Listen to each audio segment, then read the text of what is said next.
so much for joining me this evening. I am so excited about this conversation, particularly because, you are someone that I admire, respect.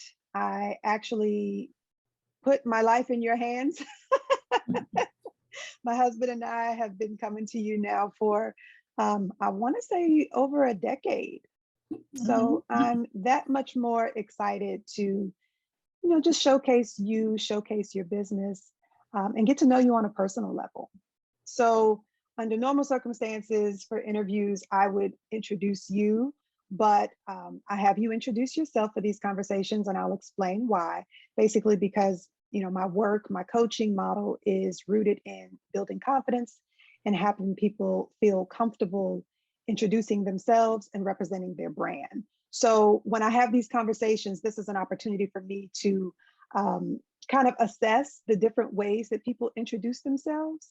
And it Mhm. will also give the listeners, the viewers, an opportunity to see some variety in the ways that people introduce themselves or craft their elevator pitches. So I would like for you to introduce yourself to my audience.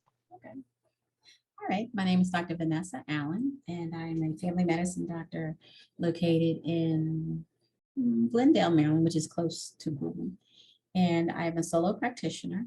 Also, in addition to my regular family practice, I also do integrative or holistic medicine. Or complementary medicine.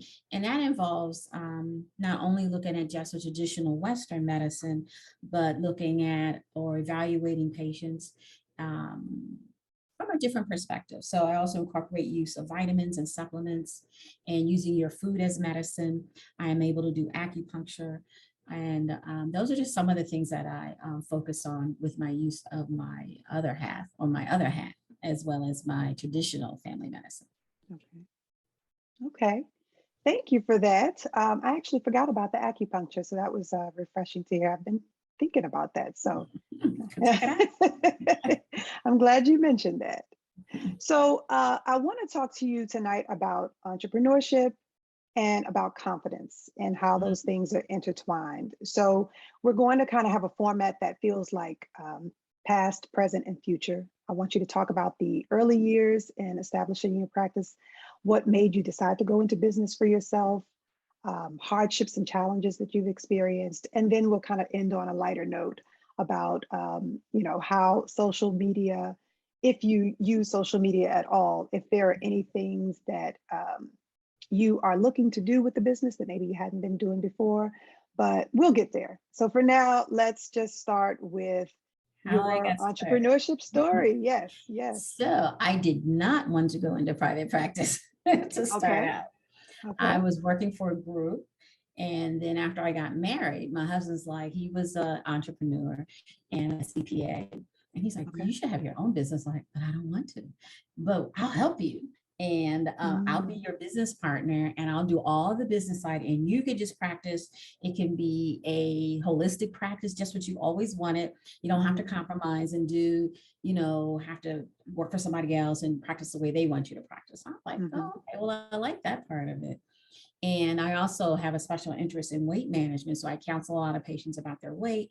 And a lot of patients did not want to use medications. And so it made me Okay. learn about different ways I could teach patients about weight loss. So I wanted to really focus on that. So that's how I got started in solo as a solo practitioner. So it was challenging.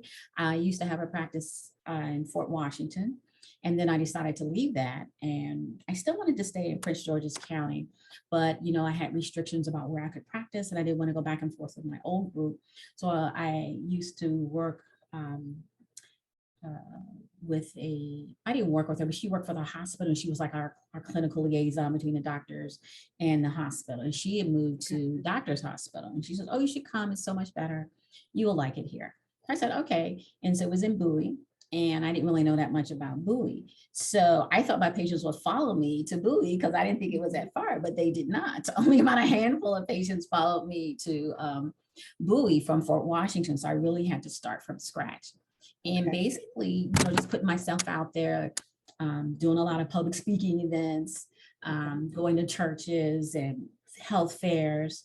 I did some, at that time, social media was just, it was out there, but it wasn't the predominant source of advertising. So it's mostly like small newspapers and ads Mhm. and flyers and postcards and things like that. So And what that's year how was I this got again? started. Hmm? What year was that again? What year was That was this? probably about let's see, probably about 15 years ago. Okay.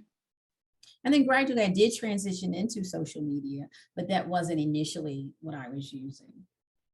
Okay. Okay. So I want to just connect the dots a bit more. So you were in Fort Washington, thought Hmm. that the clients would follow you to Bowie. They did Hmm. not.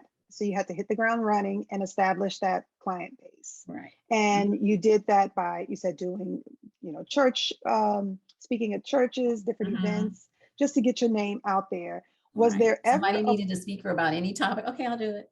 Mhm, mhm. And were you typically looking for people? I mean, looking for different opportunities to speak just to get your name out Initially, I there? was, and some people would just approach me, or they, if I put my name out there with one, somebody will say, "Hey, can you come speak to my church?" Or we're Mhm, having a health fair. You want to set up a table, things like that. mhm. Or And sometimes I I would want just when people would come, like say like I had one person who was in physical therapy. She was looking for business. She was, oh, we're having a health fair. You want to come to our health okay. fair? Sure. Mhm. So different things like that. Yeah. I would tell you, you And would talk to somebody if there was an opportunity. Sure, I'll come speak. yeah, and I love that. I have a saying. I do the same thing. Basically, I call that my philanthropic part. There are lots of conversations these days around trying to convince entrepreneurs to not do things for free. I don't Mhm. necessarily subscribe to that. I still see those speaking opportunities and doing fairs and events as a way to drum up that visibility, get your name out there, and also establish yourself as a subject matter expert. Mhm. So you can't always just jump right in, especially expected to charge these premium prices All right. when you haven't done the work. People don't really know your name. And then, like I said, it's a way of still feeling like you're doing something for free to support the communities and populations that you want to serve. So Mhm. I'm glad that you say that, because I do want people to remember that you are still providing a service, and there are some things that you can and should be willing to still do for free Mhm. to get to drum up business and visibility for yourself. And then even if the people don't come to your event, if it's at a church that they like, that they go to, they say, "Oh, I saw you speaking to my church. Maybe she's got some credibility." So even though they didn't Yeah. actually come, they saw my name on the list, or they might have heard me speak, but they didn't come right away. But maybe like, "Oh yeah, I do remember you speaking a year ago," and they might. Okay. And then when it's time for open season, they'll sign up. Yeah. So it's Yeah. not right away. Might not be right away. It might be 6 months or a year down the road. Yeah. So what were those early days like when the business did not come quickly? Well, I About was how working long at, did it take? so Go ahead. I had two small children. So I was working at Kaiser part-time while I Okay. was building my business, because I left my Fort Washington Okay. group and then I was home on maternity leave for a little bit. And then I went back to work with Kaiser part-time. Okay. And then I was building after I like Kaiser because it was very regular. But then that's when we had that conversation. You should switch. You should go to private. And I was like, I don't know if this Hmm. is a good time. I got 11 children. I just had a baby. Yeah. So, but while I was building my practice, I was still working at Kaiser. Okay. Okay. And that's also something that we see sometimes. If you aren't 100% ready to take the leap, you may just kind For of the dabble on the financial. side. Yeah. Still need to Yeah. have income coming in. There's that. There's that. Mhm. I've been consulting since I had my daughter, so since 2009, and it Mhm. gave me the flexibility that I needed and wanted. Mhm. But I mean, there's something to say about consistent money. That's what I envisioned. I was envisioning like starting from scratch and working from home, and was building this business, but it didn't work out like that. Yeah, yeah. Since 2009, I've only been FTE for 3 years. Mhm. I've worked on site for 3 years with WSSC, but aside from that, it's been exclusively, teaching, consulting, Yeah. evenings and weekends, that sort of Mhm. thing. So I have learned to Mhm. stretch that dollar very thin. I can live on just about anything, but I know that that is a struggle for some people to jump Mhm. right in, not knowing Yeah. whether they'll be able to live off that off of their earnings. And I was And kind of because I'd always work for somebody else. And so it was yeah, kind of scary knowing they're like, oh, can I do it by myself? yeah, yeah. It is helpful. I heard you mention your husband is an entrepreneur Mhm. and he was, behind you, coaching you through it, letting you focus on He had to keep your, like for most of his working life, he pretty much had his, worked on that. He would create businesses, yeah. And so he didn't really do that much, even though he's a CPA. He didn't really do like taxes and things like that. He worked Mm, for maybe a large company for a little bit, but for the most part, he had like small businesses he kept going. yeah. So that's good. You had a serial entrepreneur behind you. Mhm. And a lot of people don't have Right. So a lot of people real don't, even examples. in the medical profession, they're Hmm. dependent on someone else to do their billing and things like that. Yeah. Yeah. And just to have a model, a successful model of entrepreneurship, that it is possible. Yeah. Mhm. Well, were there any times where you thought, okay, this is not going to work. I'm going to have to go back to full time?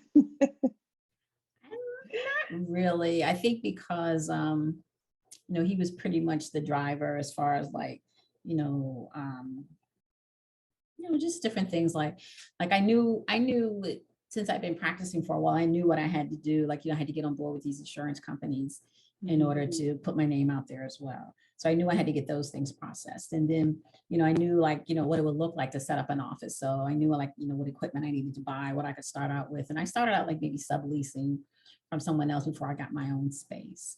Okay. So I think like I brought in the medical experience about how an office should be run, what it should look like, whereas he brought in the accounting expertise and contracts and things like that. Okay. Okay. It was a So in that aspect, I didn't perfectly feel well. like I couldn't do. It was just like, taking that first step about like, oh, I don't think I can do this. I remember one time I was working with someone and I didn't quite have my office space together. You had to put an office address down. And she said, just have the form. I was like, I can't, you know. Because when you think you're going to be, it's like, I do. Well, put the address down, you can change it. That's what is Just it? little things like Analysis that, it's just paralysis like, oh of my where God, we I really can't pull it out, I can't pull it procrastinate. out. Yeah. Yeah. Yeah. No, that is real. So there's the confidence playing a part in it. And like I said, the confidence is going to be a recurring theme here tonight alongside entrepreneurship. You we as we've mentioned before, you are comfortable speaking. Did you start out that way or did it just kind of happen by Sure. osmosis? Because I think like, when I started a practice in Fort Washington, I was working for a hospital. So it was a new practice. And that kind of put me out there as far as like speaking. From there, I had to start up a new practice from scratch and had to, get patients to come see me when I Mhm. started my practice in Fort Washington.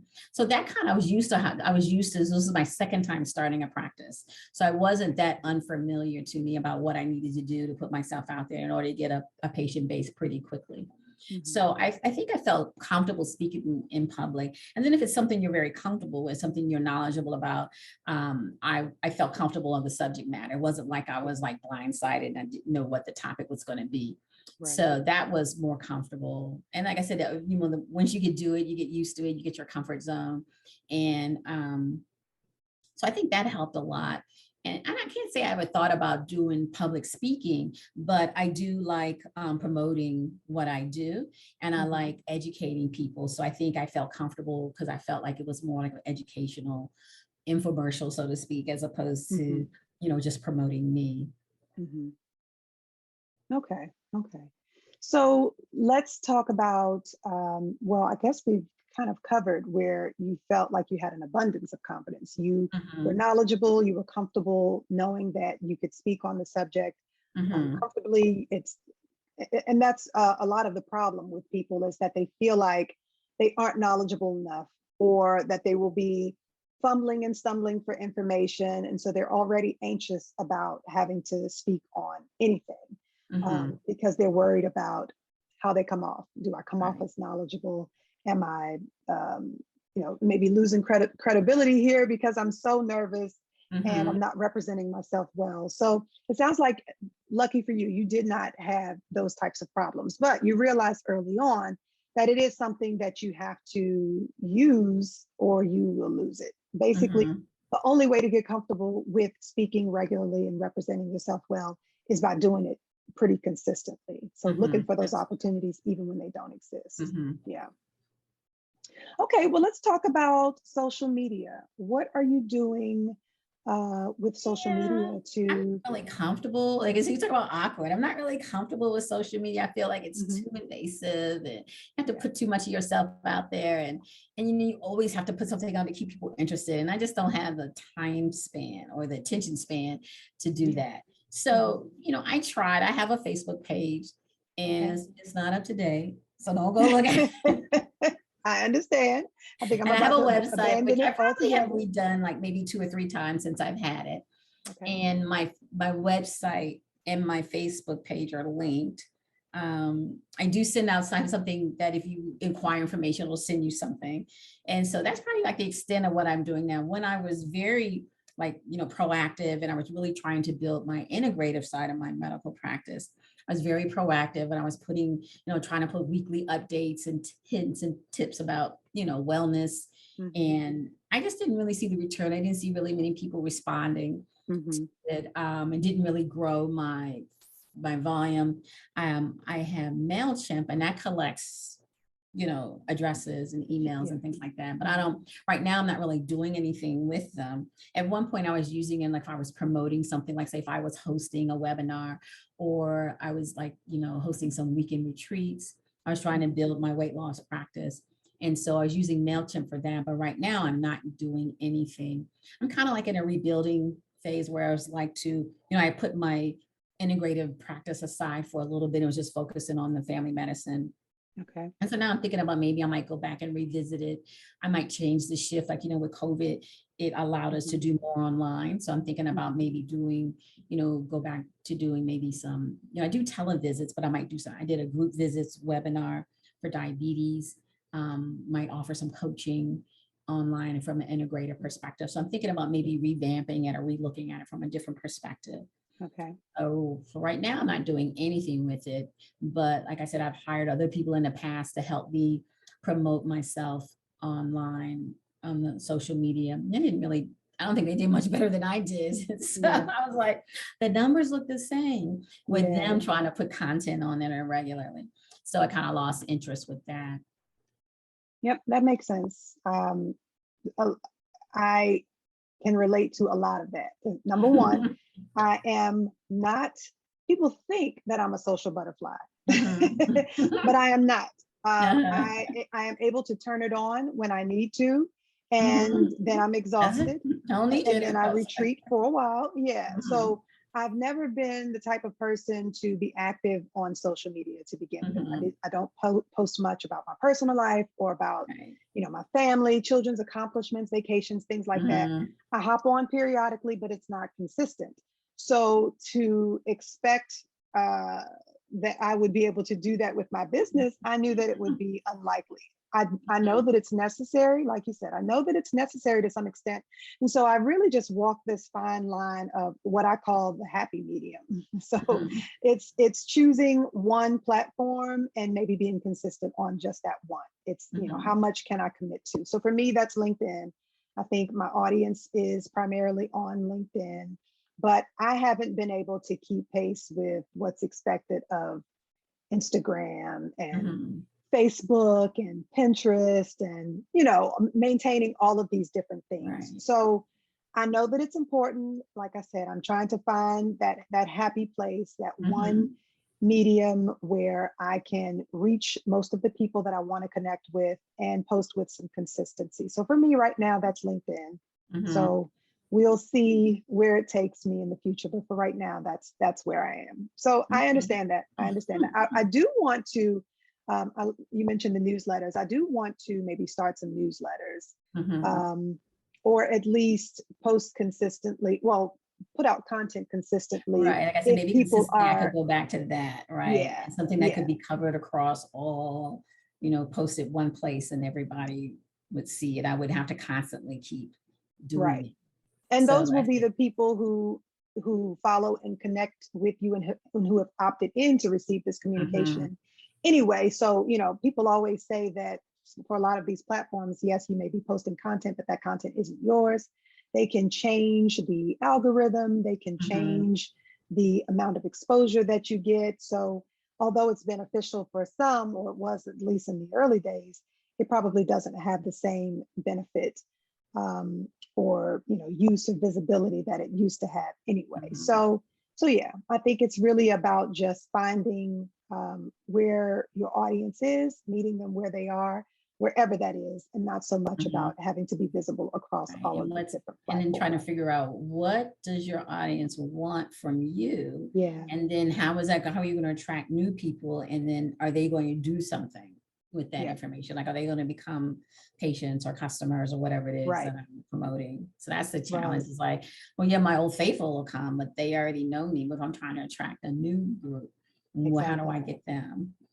And it sounds like there would be some challenges across the different services that you offer for, Mhm. say, for for the acupuncture or for the weight Right. Just maintenance, trying things to like that. It seems educate them. like it What would is be a it that I different do? demographic. Mhm. Yeah, so it wouldn't even be, you probably wouldn't reach all of those people in the same way. Right.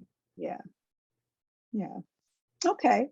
Well, is there anything that you are still looking to do? I know you mentioned, maybe starting up your newsletter again. Is there Mhm. anything else that you'd like to Before the accomplish? pandemic hit, I was interested Yeah. in, I had started doing some 1-day retreats, and that was a gone one. I started out Okay. with maybe like about, my first one had maybe about 25 people. Then the next one I did had like 45, 50. So then I wanted to extend it into a weekend retreat, maybe locally in the area. And then my Mm-hmm. goal is to have a destination retreat with a focus Oh, on wellness. So I'm thinking okay. about, maybe restarting that up again. But again, I gotta, start all over, not completely Yeah. start all over again, but how am I going to attract that type of person who's interested in doing a weekend retreat, who's doing a destination retreat?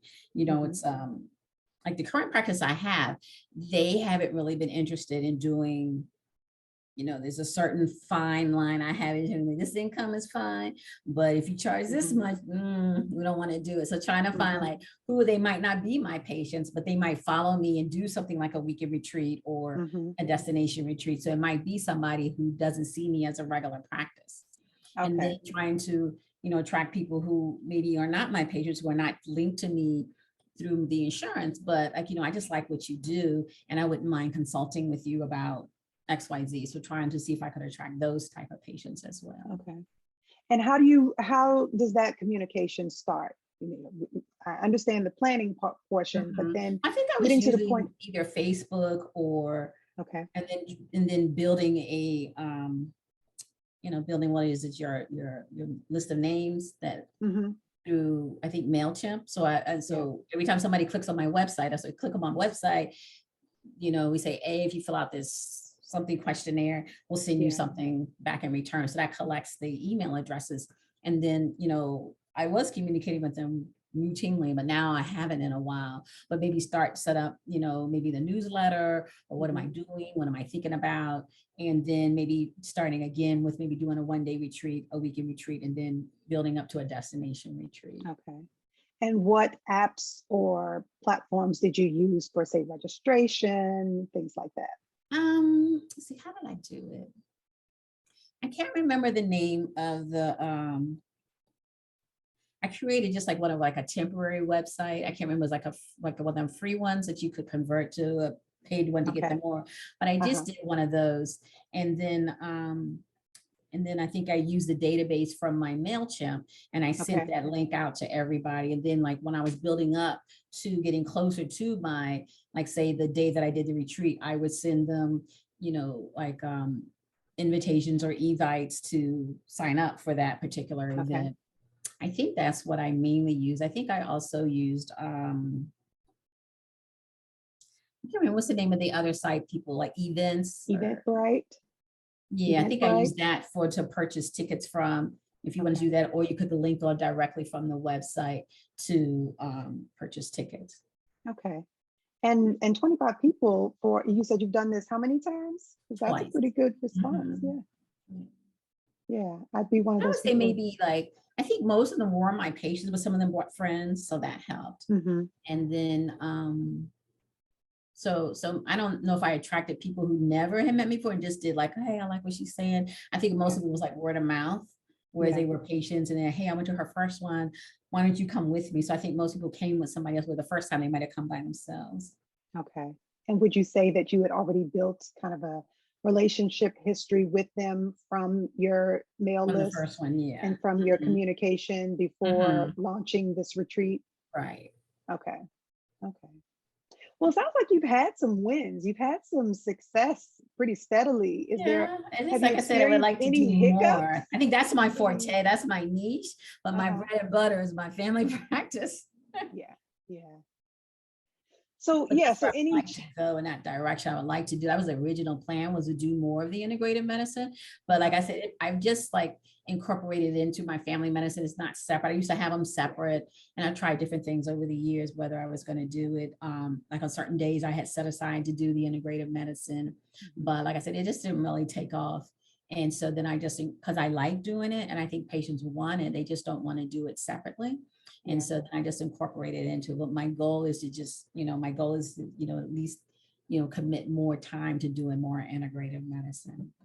Okay. And it sounds like you're still able to, still include this within your services offered, but also recognizing as a woman in business that you gotta give the people what they want. And so that's the bread and butter, and recognizing that and walking that line between passion and purpose. I know that's always a conversation that people have as entrepreneurs is, Right. are you driven by the passion, driven by your purpose? Is your purpose helping you find your passion, or the other way around? Yeah. Yeah. Well, I think that we have touched on all of the things that I wanted you to talk about in terms of entrepreneurship, representing yourself, representing the business, getting out there and getting visible. But is there anything that you would like to share that I haven't covered or addressed? Anything particularly inspiring for people considering entrepreneurship? I think that, when you're into something new that you've never done before on your own, ask for help, enlist others, whether it's taking a class or getting a mentor, or say if it's somebody you like and you like what they do, you can always set up a time to ask them. Most people like talking about what they do. And if they're passionate about it, they'll share. Like, sometimes I'll have medical students come in, or students who are undergrads who haven't done any medicine, and they just want to know what I do. And I don't mind them coming in shadowing me. Or so, like I said, say if I heard somebody, like say if I went to a lecture and I heard somebody talk, and I might, send them a message, hey, I really like what you did. Could we sit down? Could I, bounce some ideas off of you or something like that? Yeah. And so, like I said, reach out and get as much information as you can, because most people will share it with you. Are there any influencers that you follow, or that who are doing what you would like to see yourself do in social media? I say that I just started recently listening to podcasts on my way home. So there's different podcasts I listen to. So some of them are like, mostly geared towards physicians doing non-clinical things. Because like I said, as I get ready to shift into my third act, I would like to do some non-clinical things. And like I said, mostly centered around health and wellness.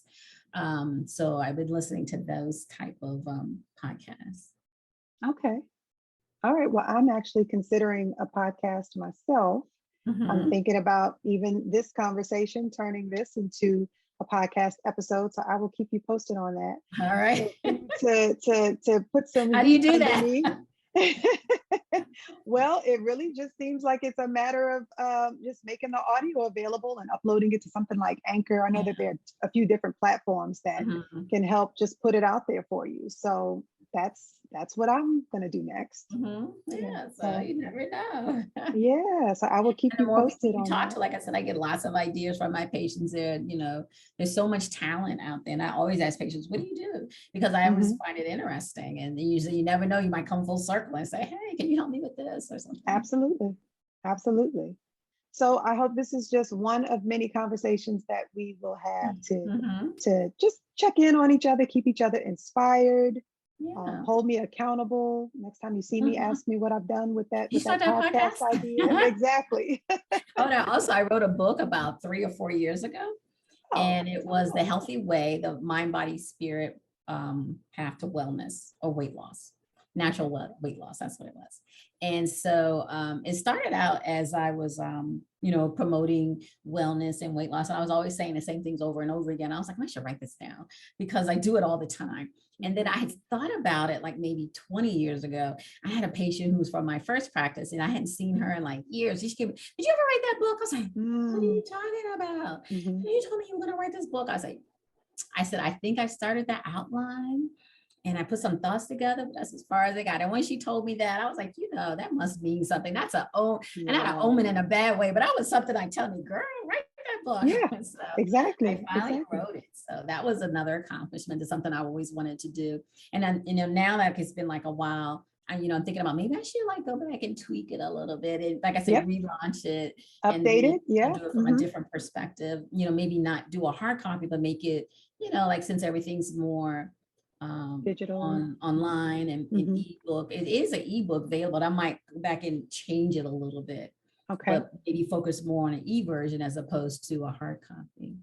Okay. So where can people find that? It's on Amazon. Okay. And I think that, the way that Amazon works, I think it's, if you looked up Dr. Vanessa Allen, I think it comes up as opposed if you looked up the natural way. Okay. And it's natural WEIGH, not WAY. So it's a play on words. Gotcha.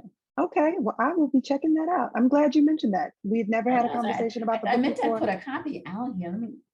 But I don't remember where I put it. Oh, here it is. Okay, let me get it. Okay. Do you see it? Yes. Yes. Thank you. There you go. Perfect. Perfect. I'm so glad you mentioned that. I would have never thought to ask you whether you've written any I think you said like, what are you going to do next? I was like, oh yeah, I didn't forget. What's my next project? Very good. Very good. And you said that was how far into your practice where you wrote the book? Well, like I said, I think I had the idea concept coming when I first started practicing, which was like, more than 30 years ago. But I think that over the years, when I started focusing more on weight loss, just saying the same thing over and over again, I was doing some small groups with that. And I was going to put a brochure together for them or as a part of their workbook. And then I was like, like all my patients ask me about weight loss and I don't really have the time in the format I use, to see patients to go into depth about weight loss with them. But if I write this book, I say, hey, just write a book. It's done. Yeah.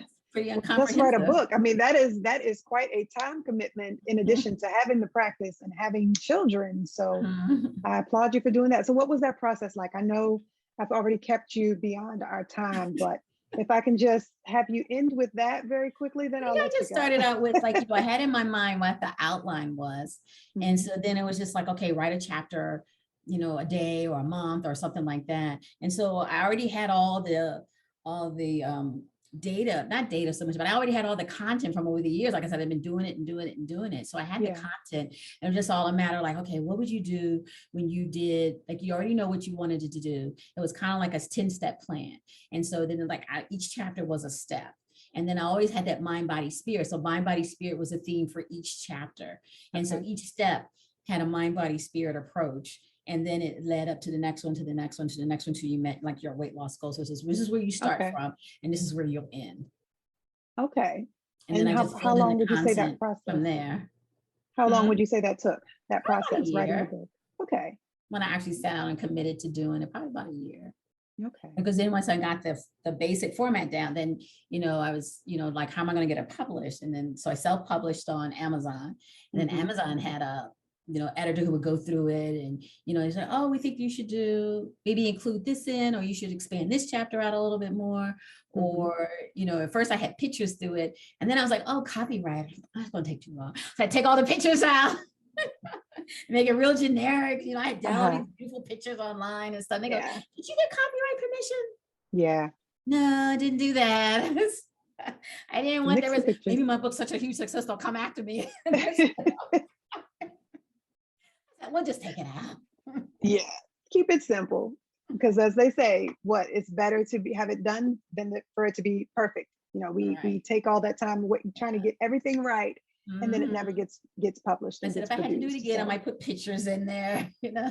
Some of the fonts I wanted to be a little bit bigger, but like I said, I think if I had to do it again, I'd just start out as an ebook, and then I might include more options. Like now I do a more vegan lifestyle, so I probably include more vegan options in there, and just different things I've learned about, I was mostly promoting a low carb, and I might include other options other than low carb. So. Well, you have a very exciting next chapter. I am looking forward to the relaunch of the book and to everything else that you're doing. Thank Thanks you. so much for this conversation, Dr. Allen. I Thank you for appreciate having me. you. I appreciate your time, the inspiration. Follow Hold your me lead. accountable. Well, if you don't want to close with anything else, I will let you go. Thanks so All much right. for your time. Okay, you're welcome. All right. All right, bye-bye. Bye bye.